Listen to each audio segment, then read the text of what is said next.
This is Think Out Loud on OPB. I'm Dave Miller coming to you today in front of an audience at Linfield University in McMinnville.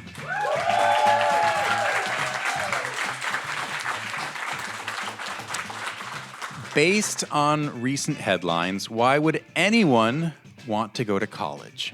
Students are now graduating with an average of $40,000 of debt. Paying that debt off is getting harder and harder. The unemployment rate of college graduates is now above the national average. Many graduates who do have jobs have found work that doesn't even require or draw upon their college degrees. And it seems that labor markets haven't yet experienced the biggest shockwaves from the AI explosion. So what's it like to be a college student now, or a college professor, or a university president? What's the purpose of a liberal arts education? We're going to dig into these questions today. We have an audience of students and faculty from Linfield University and Lewis and Clark College. We'll hear from them throughout the hour. Joining me now are Mark Blagan and Sarah Warren. Mark Blagan is the president of Linfield University. Sarah Warren is an associate professor of sociology at Lewis and Clark College, where she is also a new title, the executive director of community partnerships. It's great to have both of you on the show. Thank you. Yeah, thank you. And Mark, you said I can call you by your first name. Thanks for having us at your university. Yeah, thanks for being here. So let me start with you. What does the phrase liberal arts mean to you? Liberal arts means to me breadth and depth. And so what it does at Linfield, it gets you out of your discipline and gives you critical thinking skills, gives you exposure and adaptability to things you might not have experienced before. Can you have both breadth and depth? I think you can. You know, the example, I'll use my own example. As an undergraduate at a small private liberal arts institution, my major, I think I changed majors 7 times. Started off as a history, psychology, ended up with sports medicine. But I've taken exactly 0 classes in being a college president. But that depth and that breadth allowed me to grow, experience things that I'd never experienced before, develop lifelong learning in me, and that's really the essence of the liberal arts. Sarah, what about you? What does it mean to be in liberal arts now for your life? Mm-hmm. Yeah, I would agree with everything that Mark said, and also add to that liberal arts helps develop leaders because it allows students to be able to really approach complex problems from a different set of perspectives and a wide knowledge set. And I think in our world, as problems become increasingly complex, being able to have that skill set that draws on a wide range of ideas and knowledge will be increasingly important. As I mentioned, we have students here from Lewis and Clark and from Linfield. How did you all decide to go to a relatively small liberal arts school? Who wants to start? All right. What's your name? My name's Ashley Richards. I go by Ash. Ash, and where do you go? I go to Linfield University. Okay. And how did you decide to go to Linfield? I applied to a lot of other schools that were much, much bigger, but I'm the type of person that loves asking questions to professors, and I figured going to a larger school wouldn't allow me the opportunity to actually talk to my professors rather than like a TA or other students. Has that proven to be the case? It has proven to be the case. You can ask anyone in my classes. I'm asking so many questions all of the time. You are the first person to raise your hand when I ask a question, and so Yes. I applaud you for that. Just before we went live, I asked what years all of you were, and you said, I'm a senior, well, sort of. I'm a junior, but I'm about to graduate. Yeah, that's what So they you're doing tell this in me. 3 years? Yes, I've done it in, about 3.5. I'll be going studying abroad in Japan next term, and then I finish early because I run out of classes to take. So That's it. You're done with classes. yeah, after the fall. Fiona Eilers is here in our audience as well, a senior at Lewis and Clark, majoring, I understand, in political science. I also understand that you transferred to Lewis and Clark from PSU. Why? Well, when I was at Portland State, the class sizes were just a lot bigger, and I felt like it was a lot more difficult to really form connections with the professors, and also I think to network like within the field that I was looking for. I was looking to go into politics or international affairs or something within that sphere. And I find that at a smaller institution, you're able to make, I think, much more personal connections with professors and with alumni, and that can really like translate into future career opportunities, I found. So that was your hope in transferring, and it seems like you're saying that actually that came true? Yeah. Yeah, it's been pretty great. I've gotten a lot of like career connections. I'm gonna do an internship in DC this summer. Pretty much only reason I got it is from an alumni connection that I had. No, not the only reason, but it's like what helped me get my foot in the door is talking to people who had those experiences, who are from my college, and I think that I wouldn't have been able to reach out to them so easily or make that connection so easily if I didn't go to a smaller liberal arts college. One of your classmates is nodding right next to you. Evelyn Gore is here, also a senior at Lewis and Clark, double majoring, I understand, in theater and biochemistry and molecular biology. How did you come up with that pairing? Well, I've been interested in these two very distinct fields sort of all of my life. I was born on a stage, I like to say, and I've loved theater all of my life. And then I started taking science classes, and I was like, this is really awesome. And I simply could, very theatrical, I know. I simply could not pick one or the other. And going to a bigger school, for example, University of Oregon, I wouldn't have had the opportunity to major in both of these entirely distinct fields at the same time. So at this small school, I'm able to like get that depth of really understanding performance and acting while also getting the depth in biochemistry and molecular biology at the same time. Are there ways in which they interact, those two majors? Not literally, but in the way you are approaching them or thinking about them in your life, in your studies? They totally do. I did a thesis research project on this exact thing because I was walking from organic chemistry lab to the black box theater for rehearsal, and I was thinking, like, how does my acting perspective inform my scientific brain? And I have come up with that theater has this sort of unique liveness and human quality to it that sometimes science sometimes lacks, honestly, and getting to approach science in that like human centered approach, especially I'm thinking about medicine too, but like that human centered care is very important. And that's how I found the interaction. We asked folks on Facebook some of these same questions. Mary Potter wrote, as an English major employed at a workplace dominated by STEM degrees, I observed how overlooking the liberal arts hindered the effectiveness of the agency. We need a balance of both in the future. Catherine Sherman wrote, a well-rounded education is always an excellent idea. The problem is those who hold the degrees are free thinkers, and they're considered dangerous, so they have more trouble getting jobs now that employers want gullible robots. That is Catherine Sherman on Facebook. From the professors here, and maybe Sarah, I'll start with you, but if other folks in the audience want to think about this as she's answering, I'm curious if you've had conversations with students who've questioned in recent years the value of a liberal arts degree. Sarah first.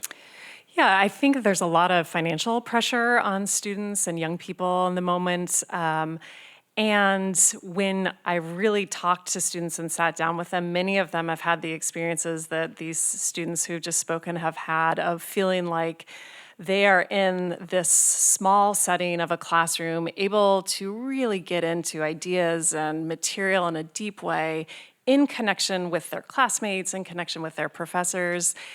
And one thing that we've really thought about a lot at Lewis and Clark is how do you take that learning and help students see the value of it for future careers too. So we recently started a career accelerator in which students are gaining access to high impact learning practices. So sometimes that might be internships.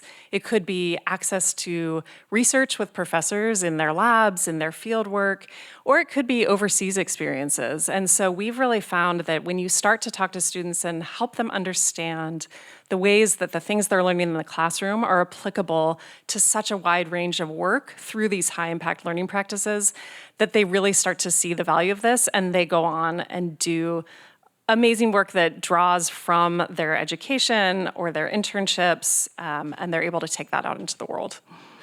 You know, I feel like I've heard versions of the arguments that you're making for my whole conscious life. I mean, the line I remember is, you know, a good liberal arts education, it doesn't just teach you or even primarily teach you what to think, it teaches you how to think. I remember hearing that, you know, in the mid-90s when I was getting ready to go to college. But since that time, there have been seismic societal shifts, largely brought on by technology, maybe at least three of them. First, the internet itself, and then social media, and now AI. Does it make sense that the same argument still holds, the same argument for liberal arts education, that remains consistent as society changes so much? Is that a problem, or is that just a sign that liberal arts philosophy works? I think it's a sign that the liberal arts philosophy works. Content is everywhere these days, right? So we need to teach students how to think and how to adapt and how to grow and how to mold. You can get content on YouTube, and that content's always going to be there. But if we can teach people how to think and critically think, that's incredibly important. And one other piece on that last question, a lot of people don't get a liberal arts degree because you're going to work at Starbucks, right? What can you do with that degree? If you look at the earnings premium of college graduates, the average earnings premium for a college graduate is about $800,000. So you'll earn $800,000 more in your lifetime than if you didn't go to college. At Linfield, it's $1.3 million. So whatever we're teaching here, and I'm not sure what Lewis and Clark is, there's a solid return on investment for getting an undergraduate degree.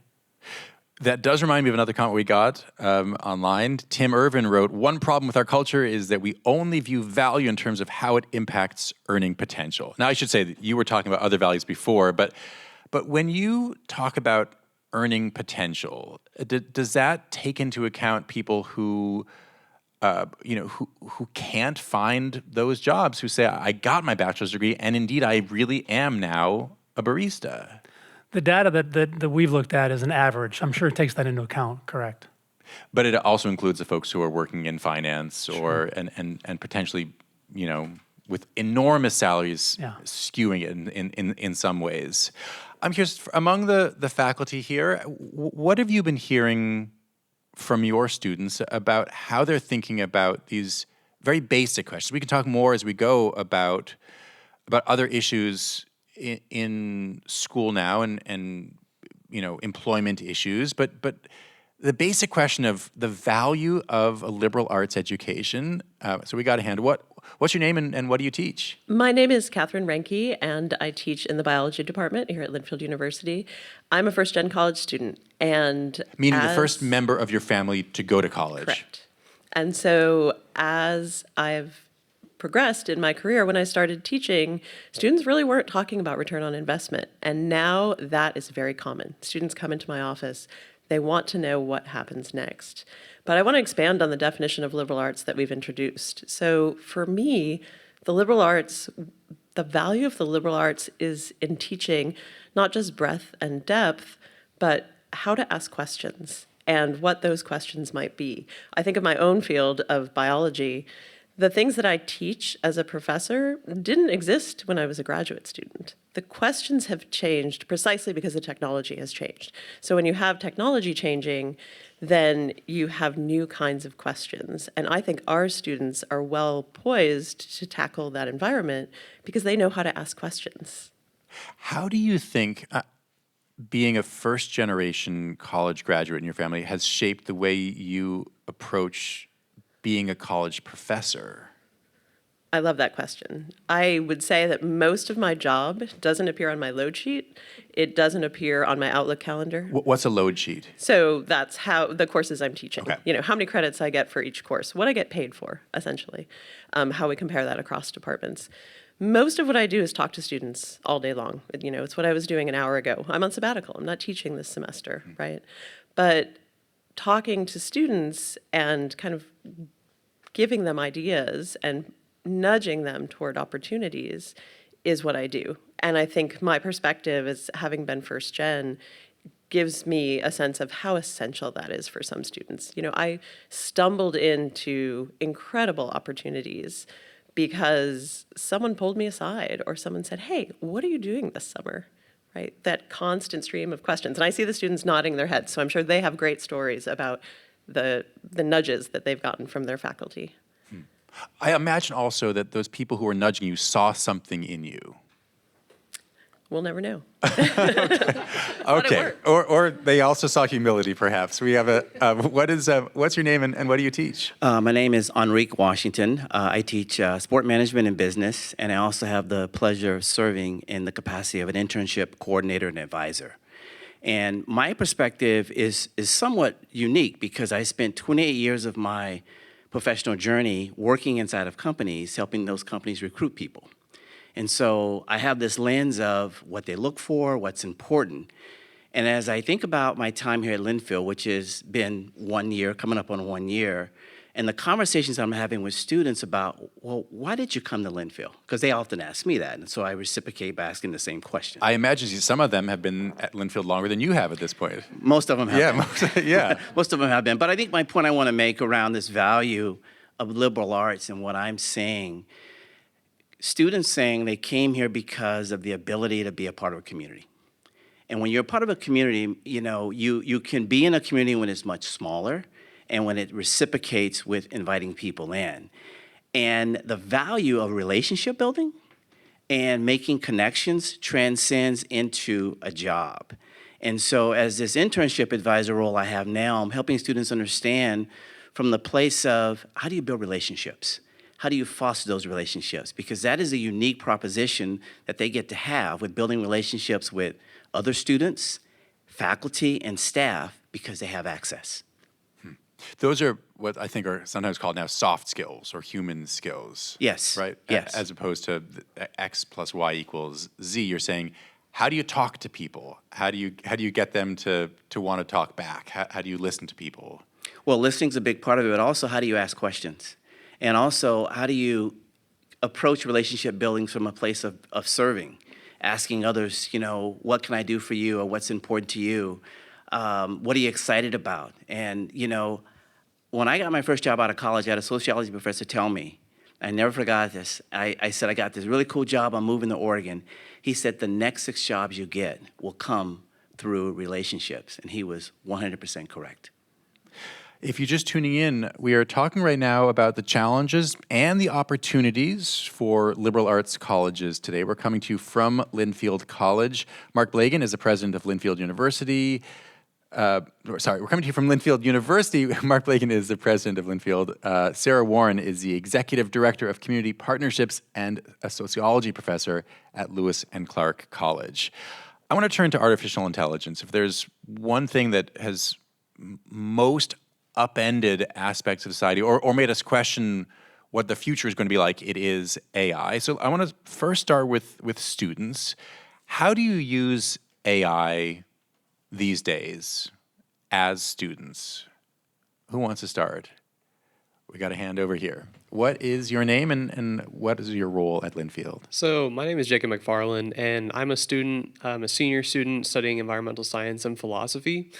And I don't use AI, period. I just don't. Why not? Because I found that oftentimes it hallucinates. It does not tell you exactly what you need to know, and it goes off on to weird tangents. It's not reliable. It's not reliable at all. It's a good study tool in some ways. I can totally see that. But also I think of its environmental impact. It uses up water. The data centers are vicious in the terms of gathering their property in order to build those data centers in the first place. And there's also a large amount of oppression that the people in those communities face that are facing the AI data centers in those areas. Okay, so a lot of reasons you just outlined for not using it. There's a lot, yeah. Yeah. Do you feel like you're in the majority among your classmates in terms of your stance? No, I would say not. I mean, those more environmentally inclined do realize the issues behind the use of it. Also, of course, the ethical reasons. I'm in philosophy circles, and they're very concerned about ethics of AI and such things like that. But also the people in environmental circles are more concerned about their environmental impact. And so within my circles, it's considered common, but outside of those circles, especially in consideration of business or computer science, there's a lot more use of AI because of its efficiency. You maximize efficiency within those fields, especially through innovation and technology. And so it's natural, I would say, to have that be so popular within those circles, but within mine, not at all. Okay. With that as the first response to this question, it may be harder for other folks to raise their hand to say, yes, here's how I use it. But nevertheless, who does want to talk about the ways that they do use AI right now? Is that Okay, show of hands, is that because you don't use it or you just don't want to talk right now? Sorry, okay, you got your hand up, so you don't use it. Okay, let's get a mic over to you. What's your name? My name is Lawson Bourne. Okay, and what year are you? I'm a freshman here at Linfield. Freshman at Linfield, Yeah. Okay. How is the freshman year going so far? It's going good. I Okay. mean, busy, really busy, but it's going good. Busy, but not including AI. Not including AI, no. I thought, and I'm an increasingly old man,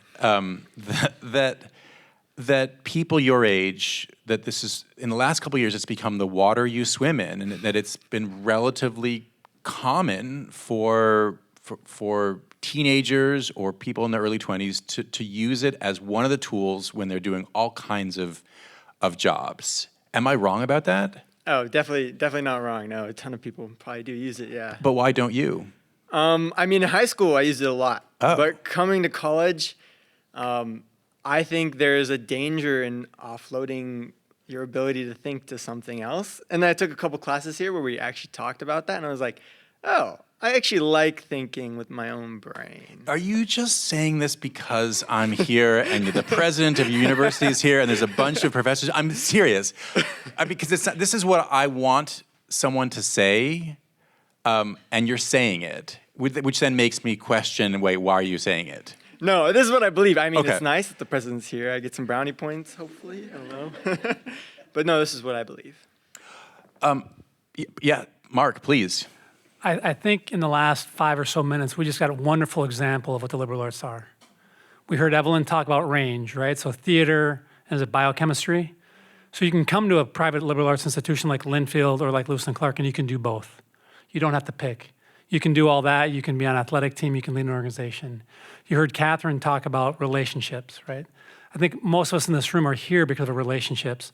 Our faculty are probably, I know they're at Lewis and Clark, and I know they're at Linfield because they love to teach and develop those relationships. And then we just heard wonderful reasoning skills on why some don't use AI. So we've got range, relationships, and reasoning. 3 really valuable things that you get from coming to a small private liberal arts institution. Sarah, as a professor, where do you see AI showing up? First of all, among the work your students are doing. I think I have really tried, similarly to what these students have said, to talk about AI a lot in my classes and to be transparent about it, right? Like, what can AI do? What are the dangers in using it? I've created assignments where we ask AI to write an essay, and then we critique the essay and really think about, what's missing from this, where are assumptions being made, what's being overlooked in some of the arguments. And so I think that helps students maybe see some of the patterns that show up in AI that are different than the way that we think, right? That don't have the creativity or the ingenuity that individuals have in their thinking. But it is also a temptation, right? I think sometimes it can be a temptation to use. And so I think in my mind, as I try to, as I've taught and tried to develop assignments and papers, it's really been with a mind towards what kinds of things can help students think and maybe take away that temptation, right? So maybe we do oral presentations in class, or you do other ways of sharing your knowledge that then is really dependent on you doing the actual learning.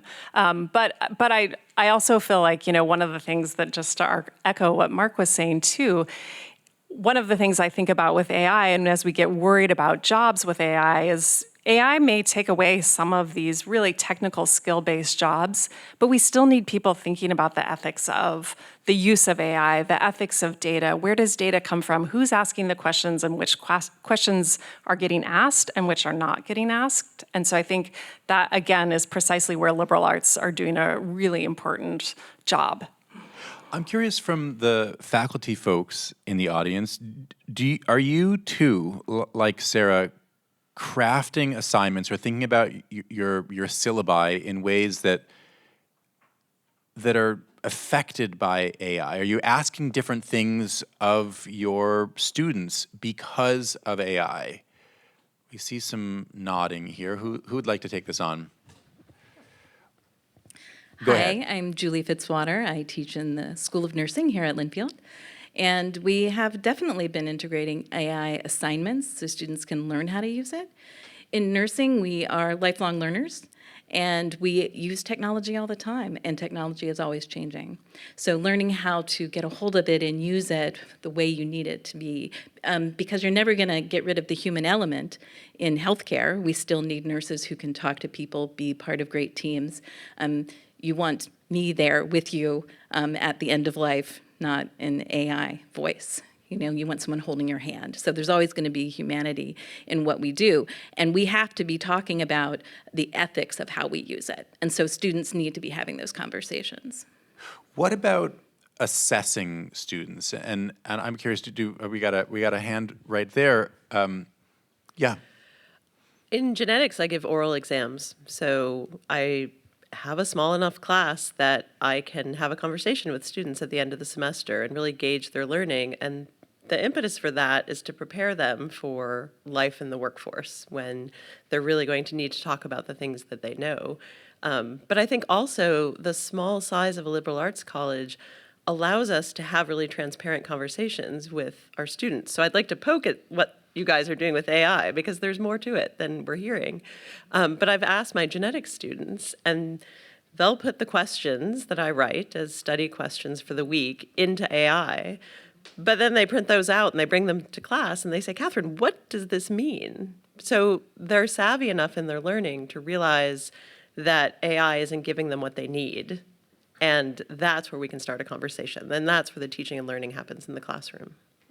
We have to take a quick break, but we have a lot more coming up, including job prospects for our soon-to-be college graduates. That and more is coming your way in just about 1 minute. Stay tuned. This is Think Out Loud on OPB. I'm Dave Miller. If you're just tuning in, we're coming to you today in front of an audience in a classroom at Linfield University in McMinnville. We've been talking with Linfield University President Mark Blagan and Lewis and Clark College Sociology Professor Sarah Warren, along with some students and faculty here. We're talking about the challenges and the opportunities for liberal arts colleges and for their students. Mark, I want to turn to what happens after college. According to the latest federal data, the unemployment rate for recent college graduates, that's people ages 22 to 27, is higher than the overall unemployment rate. That's the reverse of what had been the case for many decades.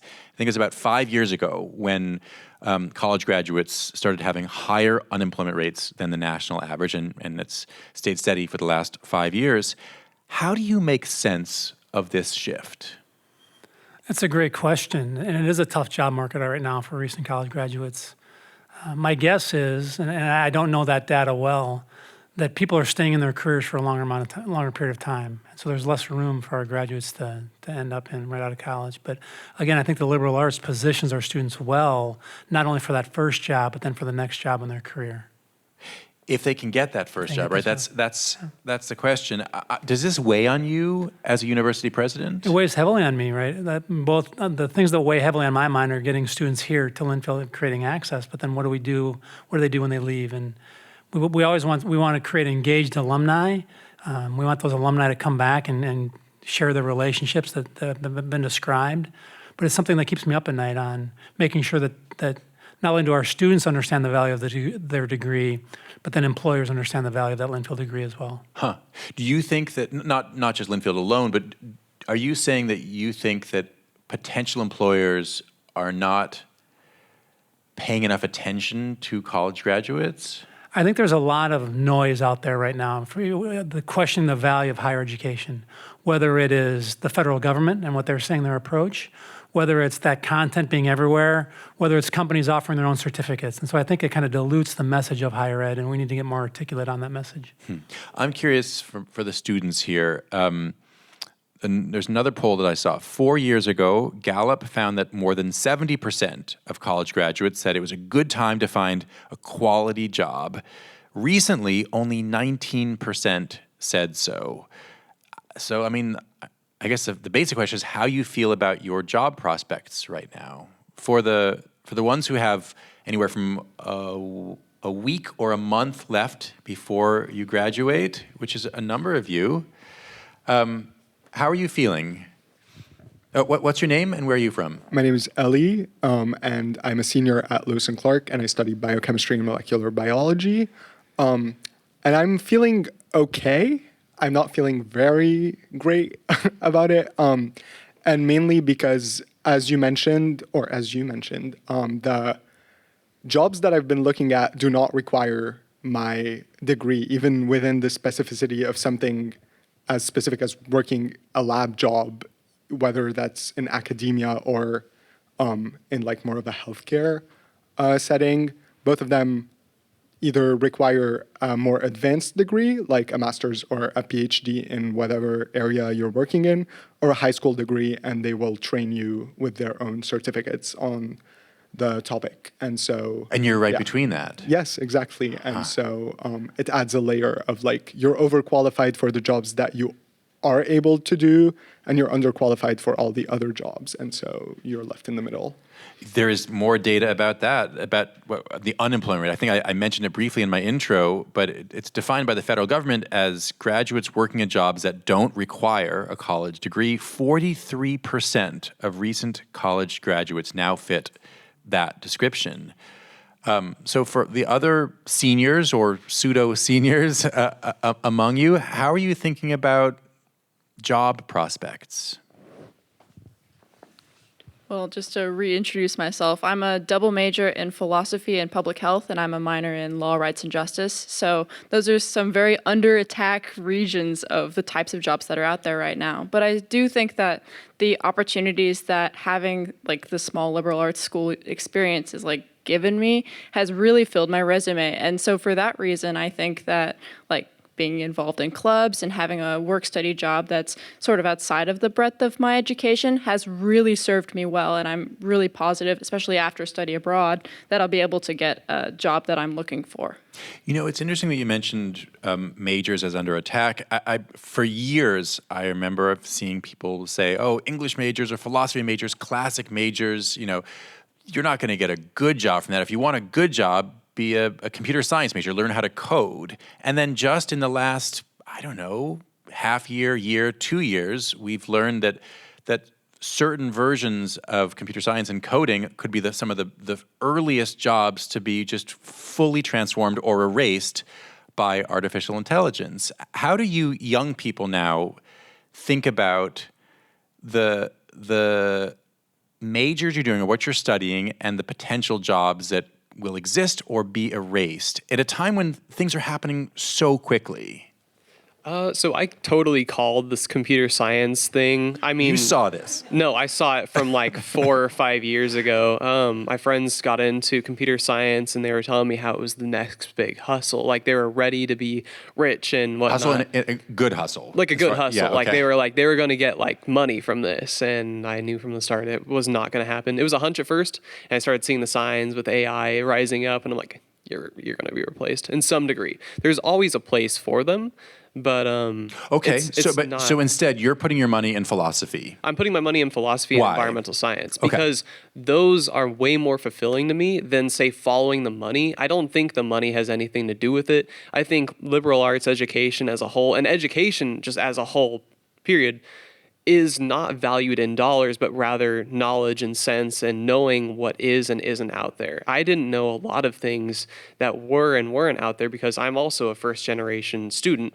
The first in my family to ever try to even go to college in the first place. And I started in community college. And from there, branching out, I was able to get a lot of information and mainly relationships. I didn't know a lot of people to ask, and I didn't have the resources to ask these questions.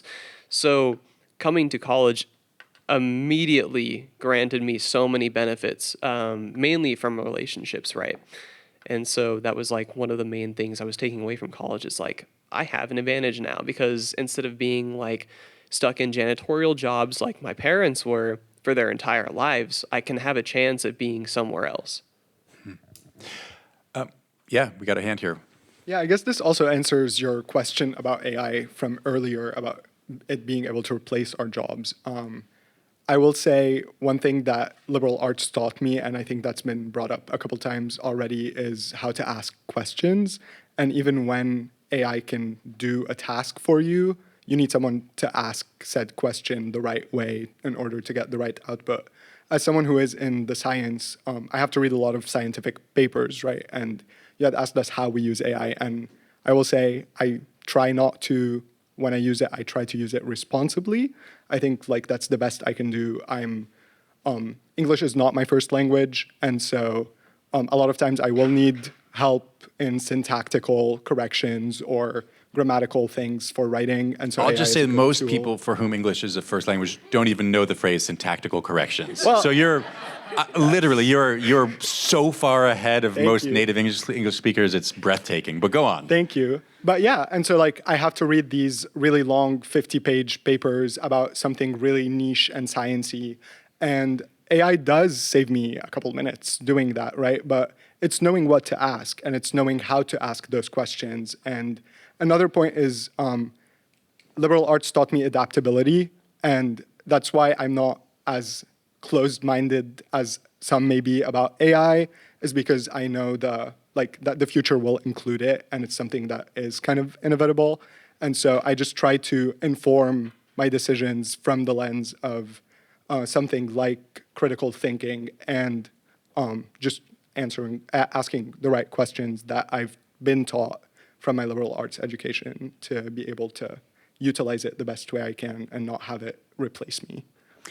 I want to go back to something we heard earlier from one of the faculty members here, that one of the shifts she has seen is that now students are asking her early on something that she never heard 20 years ago, which is, how is this going to translate to a job, or how will this help me maybe get a job in the future? Is that something that you current students thought about when you started college, say 3 years ago or 4 years ago, for the seniors among you?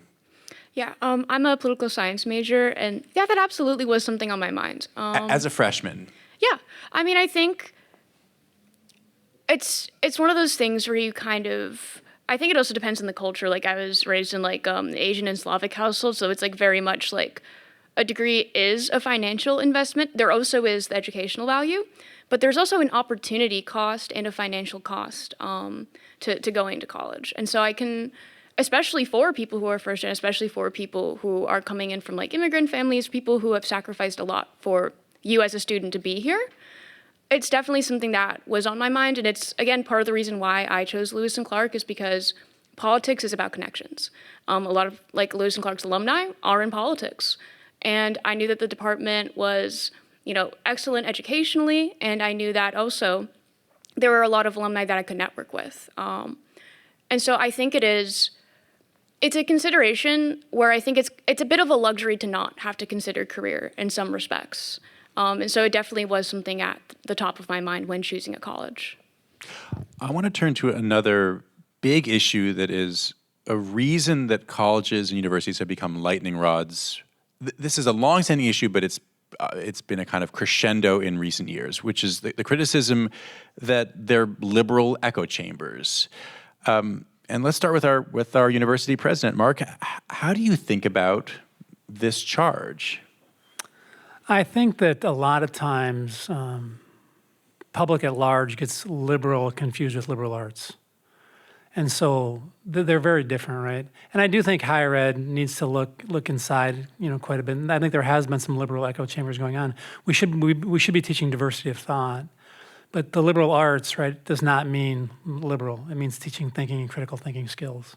But plenty of studies, I've seen various numbers of the percentage of faculty nationwide who identify as Democrats or progressives versus Republicans or conservatives, and it's 3-1, 4-1, 8-1. Different studies have found different things, but it's not just a misunderstanding of the word liberal in liberal arts. It is also, various surveys showing a very skewed ratio of the political ideologies of faculty writ large. And I don't know, if that's a function of who chooses to be in higher ed, but again, it's probably more that, but creating these havens for thinking and thought, I think that attracts a certain person. I guess in the end, where this really becomes an issue for a lot of folks is the extent to which a campus is a place that's welcome to intellectual openness and vigorous debate. The extent to which people who say have conservative views feel like they can talk about them openly. Sarah, how do you think about this as a member of the campus community? Yeah, I think it's a great question, and something that feels like a really critical piece of a liberal arts education is to have a place where we can have constructive dialogue around really challenging issues and where we can really value the different perspectives that people bring to the conversation and to the classroom setting. It can be challenging, and I think it takes a lot of work to be able to facilitate conversations and to be able to have enough trust in a classroom setting where you can feel like, people can bring in their different perspectives. And yet it's really rewarding at the end also because people see things from a new perspective. They have empathy towards others that they may not have had before, and that's an important piece of this. How do you all think about this, students and faculty, this question of the degree to which your campus feels like a place that welcomes political debate and unpopular positions? I see one hand up so far. I mean, immediately what comes to mind is like when you were saying unpopular positions. Obviously, it's not like conservative what I'm about to talk about, but one of my professors, I was originally coming into this college or a university rather, more on the side of conservative lens, which is interesting because I'm personally not conservative, but my family is quite conservative, at least on my mother's side. And so coming into this, I felt welcomed immediately. I mean, I never felt like in hostile territory whatsoever. And I even took a class with a Marxist. The professor was more into the idea of Marxism. And I was like, that's really interesting. I want to know more about that. And so we were able to have conversations, and I ended up taking his classes and loving his classes to death. I mean, he even granted me into 3 other philosophy conferences across the country.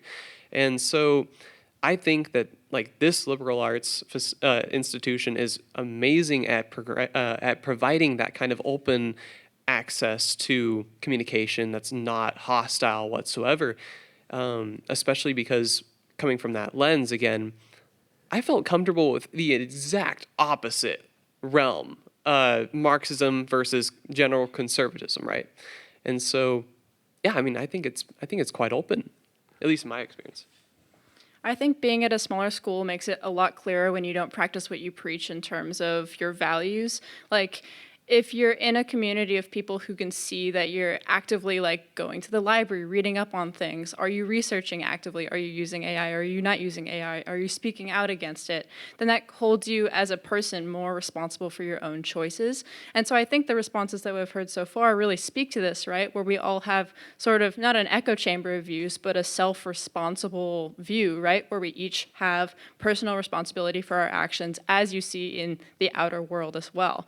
But I think that with the rise of the internet being so echo chambery, it's way more of a distinction between the liberal arts experience and between the general public, because we are able to see and critically acclaim what we're seeing on the internet and what we're seeing from each other, because that's the point, right? We can ask the questions to each other and to the world about like what we're actually seeing. Please go ahead. Yeah, I also like kind of continuation to what they were saying. But we also have to remember that we're like higher ed in general, but also liberal arts colleges are working in a bigger context of a country that now is not necessarily super welcoming to these ideas. And so we need to remember that schools still get funding from governments that don't necessarily want to hear some like or certain things. And so they play this game of trying to appease both sides. And so there have been issues of censorship, and there have been issues of not being able to welcome different opinions. And I feel like schools find themselves in the middle of this, where they want to appease the big money that they're getting, but they also have to stay true to their values. And that's a difficult line to thread. And so it's interesting. Mark, before we say goodbye, I do want to turn more squarely to the money piece. Just in recent weeks or months, more small liberal arts colleges have announced that they're shutting down. Other schools across the country are merging in order to survive. What goes through your mind when you see these stories? It's sad. Early in my career, I taught in Massachusetts, and in the last week, 2 small private liberal arts institutions, Hampshire College and Anna Maria College, announced their closing. And that hurt. That hits home. The president of Anna Maria is a good friend. And so to watch institutions close, delivering what these 8 students in front of us experience and value, it hurts on a very deep level. What do you see as the sustainable way forward for schools like Linfield and Lewis and Clark?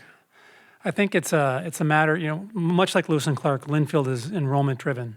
So we need to drive enrollment. But I think the experience that we created at Linfield and Lewis and Clark is so meaningful and so engaging to our students. You've seen wonderful examples here today. There's a phrase out there in higher ed that says the one that does the talking does the learning. And I think you've heard wonderful examples today of our students speaking because they've developed relationships with faculty, they've developed relationships with staff, and they can speak in class. They're comfortable enough to do that. They can speak on the athletic field or in theater, whatever they want to do. And I think that environment that we create allows a lot of thinking to take place, and we need to do a better job of selling that product to future career or future job employers. So who are you trying to sell that to when you say future employers? I mean, who needs to hear what message? I think everybody needs to hear that message. I think the value of a liberal arts education is deep and it's wide, and sometimes I think that gets lost in all the noise. Sarah, how do you think about this as a faculty member as opposed to, a leader of your school? Mm-hmm. Well, one thing that Lewis and Clark has been known for a long time is our international perspective, and that's something that certainly feels a little bit under attack in the current moment. And yet we feel like that's a really big piece of who we are, and to be able to have international perspectives in our classes and have students be able to have the opportunity to do overseas experiences. And at the same time, we've also realized that in some times, to understand your place in the world, you also have to be more embedded in your own community. So we're really trying to figure out how do we embed ourselves more deeply in the Portland community so that we are also making a concrete difference in a positive way in the Portland community. And so we've developed a relationship with Albina Vision Trust as their education and economic empowerment partner, and are doing so to bring lifelong learning and higher education to parts of Portland that really have been neglected for a long time, in the hopes that by making liberal arts and higher education more relevant, we're attracting more students and more visibility, and really showing in very concrete terms the ways in which we are a very relevant player making a positive difference in the Portland community. I want to end with our students. I've been a sort of a T-shirt canon of dismal stats, so apologies for that. But having said that, I'm just curious. A number of you are about to leave college and go off into the world. I'm curious just how you're feeling about your futures. Well, I'm feeling well set up, honestly, with this liberal arts degree that I've received. As we've talked about, it's very well-rounded. That being said, I'm not immune, and none of us are immune to the current standings of the administration. And so I am planning to get a certification outside of my degree, right? And so that I can get a job immediately after. And then hopefully on to grad school where I will use my degree. But I feel like it's honestly that humanity and that curiosity that I think sets me up really well to move forward in this world and to ask questions and put myself out there. I think we have time for one more comment. Yeah. I think for me as a freshman, what I feel kind of confident about my future is, am I valuable because of the job I'm going to get in the end? Or is my education valuable to me because of what I'm going to learn and who I'm going to become? And that's ultimately why I think that, being here at Linfield, there's a bright future because I'm confident I'm going to be like a great person in the end. Thank you so much to all of you. It was a real pleasure spending an hour with you, especially to our students in the audience and our faculty as well. Thanks to President Mark Blagan from Linfield University and Sarah Warren, Executive Director of Community Partnerships and an Associate Professor of Sociology at Lewis and Clark College. Thanks as well to the folks at Lewis and Clark and at Linfield who made today's show possible. Our production staff includes Malia Fast, Rolly Hernandez, Gemma DiCarlo, Senior Producer Allison Frost, and Managing Producer Shiraz Sadiq. Nalene Silva and Layla Isbell engineer the show from the Gert Boyle Studio. Our technical director is Stephen Cray, and our executive producer is Sage Van Wing. If you don't want to miss any of our shows, you can listen wherever you get your podcasts. Our nightly rebroadcast is at 8 p.m. Thanks so much for tuning in to Think Out Loud on OPB and KLCC. I'm Dave Miller. Have a great day.